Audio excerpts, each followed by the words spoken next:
15 years. Yeah, that was going to be my next question, right? I really don't. If interest rates don't come down, which puts a hard stress on their profit margin, how long can it be sustainable?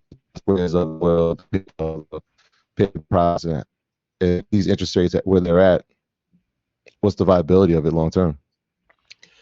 It was at $300.21 in 2021 July. It's currently at 63. It's underneath its 2019 levels, like hovering at its 2017 levels. I don't know why. Also, like the horror stories. Like when most people think of PayPal, at some point you think of money being held for too long. I don't know. Like if Bank of America, and as much as I talk about Wells Fargo, if Wells Fargo ever did that, people would it would be an act of war if you did that. I don't know how they survive another 10 years, especially if interest rates don't drop and they have Apple as a competitor. And then also too, like if we're going to be very honest, we were talking about it last night with crypto. You can't name me a coin that's worse off than PayPal. Ethereum's better, Bitcoin's better, XRP better, hands down. I don't Dogecoin arguably better. Like I'm not the biggest fan of Doge, but it's like there wasn't liquidity issues with PayPal. I've known people that have had money held up for 7 months in PayPal. Yeah, that was one of the conversations we had this week. It was about Yes. this reserve funds that some of these payment processors are using as an excuse to perhaps we don't know, right? They hold 100,000, they hold 200,000. They'll tell you it's to protect the customers, but the customers have had the service. And so when you said to me was, what if they were just mismanaging the funds and they've actually loaned it out and charged interest on the It's money? funny too They as don't have well. to pay you. It's not there. Anytime like people are asking for their capital and it's not readily available, either they're using the money to make interest on it and they're not telling you, or the allocation is off. Hmm.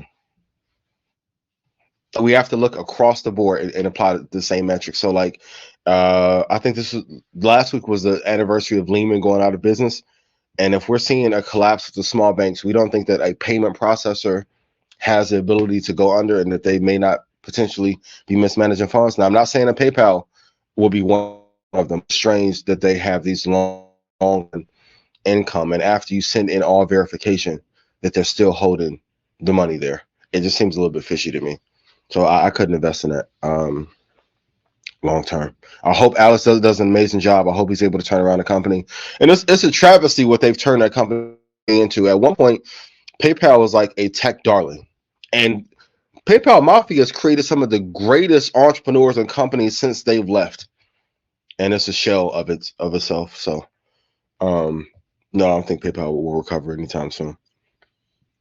So the CEO is not going to make a difference? I think he would do an amazing job, but I think he may not have the capital to bring in all the talent that he needs to be able to right the ship. All right. So how do investors keep confidence in this market? You have to stick to a plan. And we'll talk about trading a little bit later. But I feel like when times of disaster hit, people start to change up their strategy too much. You don't like to two tech, two index, even though it works. Shout out to old boy who said two tech, two index only works in a bull market. If I made you money, please put yes in chat. I'm gonna start suing some of y'all. Y'all have to stop just flat out lying. Now Rashad won't say it because he's in a good mood. I'm glad my guy actually got some rest and be able to just hang out and chill and not work 14 hours a day. And I know y'all gonna be like, yo, I'm not arrogant. I want y'all to stop talking shit though and be better. That's the answer. Be better. Two tech, two index works in an up market or a down market. So whether the market is down, but technically everything only works in a bull market, right? Because a bull market means stocks are going up. So in a bear market, that means the majority of stocks are going down. So theoretically, no matter what you're investing in, for the most part, odds are, if it's not a bull market, it's not going to work short term.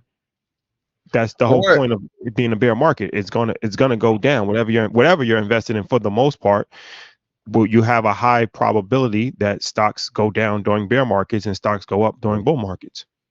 but if you this brings a great point. Write this down. Companies that have the least drawdown, plus if you're buying in bearish prices. So if a stock is off of its all-time high, 27.5 to 30%, you're buying in there. That gives you an advantage. Something with a favorable PE ratio and a favorable beta. That can be the way to hack even in the bull market of where to buy. Too many people, if a stock's at 190 and you buy 185 and you buy a call to last 3 months, or you bought a stock outright at 185, like that's a mistake. If the stock's at 190, I may look to buy it at 127, 128. The numbers sometimes may sound crazy, but that's because like the work hasn't been done. A lot of people killed me over the Disney 82 call. And I'm like, it can't go down. I'm like, if they cut all of Marvel and the Disney Plus subscribers numbers are going down and the margins are not there, there's only one clear direction. But so that's how you can get an edge, if you will, in the market. But like you have to stick to a plan and know through every season. So what I did with 2 Tech 2 Index, I went back 40 years and to look to see